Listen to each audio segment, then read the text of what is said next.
राधे राधे दोस्तों। नहाय खाए के साथ आज से छठ पूजा की शुरुआत होती है। तो चलिए मैं दिखाती हूँ हमारी तैयारियाँ। तो मेरी भाभी सुबह सुबह नहा धोकर यहाँ पे कद्दू काट रही है, जिसे लौकी भी कहते हैं आप लोग। और मेरी दीदी सब्जी बनाने के लिए फूल गोभी काट रही है। मेरी भाभी कुकर में डाल दी है लौकी।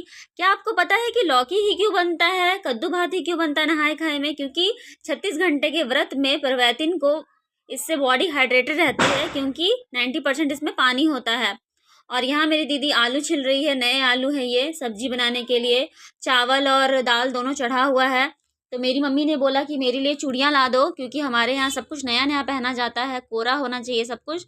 तो मैं जा रही हूँ अपने सामने के लेडीज़ कॉर्नर में अपनी मम्मी के लिए चूड़ियाँ लाने। मैं रास्ते में जा रही हूँ अभी। अब बस मैं पहुँच गई लेडीज़ कॉर्नर, और अब मैं अपनी मम्मी के लिए चूड़ियाँ ले लूँगी। मेरी मम्मी के लिए रेड चूड़ियाँ मैंने दिखाने को बोला आंटी को, क्योंकि मेरी मम्मी का जो साड़ी आया है छठ पूजा का वो रेड कलर का है। तो मैं यहाँ पे रेड कलर की चूड़ियाँ चूज़ कर रही हूँ कि कौन सा अच्छा है। चूड़ियाँ लेकर मैं वापस से घर जा रही हूँ।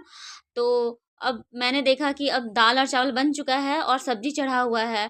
फूल गोभी और आलू का सब्जी बन रहा था। यहाँ सब कुछ बन चुका है, दाल चावल और ये फूल गोभी का सब्जी बन गया है। ढक्कन गिर गया।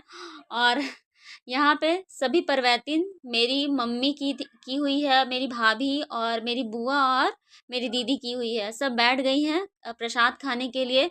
सबने पहले भगवान के नाम से निकाला प्रसाद को, भंडार दिया, और उसके बाद सबने प्रणाम करके अपने अपने प्रसाद को ग्रहण किया।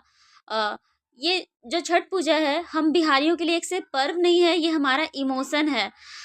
इसे हम पर्व नहीं महापर्व कहते हैं, क्योंकि ये हमारा कल्चर है। छठ पूजा हमारे लिए सब कुछ है। अगर दिवाली हमारे लिए यूनिट टेस्ट है, तो छठ पूजा हमारे लिए मेन एग्ज़ाम है। तो इसी तरह से सबने प्रसाद ग्रहण किया। प्रसाद ग्रहण करने के बाद हम सभी छत पर चले गए, और वहाँ पे सूप पसारा हुआ है सूखने के लिए, क्योंकि चावल और गेहूँ चुनना है। मेरी भाभी यहाँ गेहूँ चुन रही है।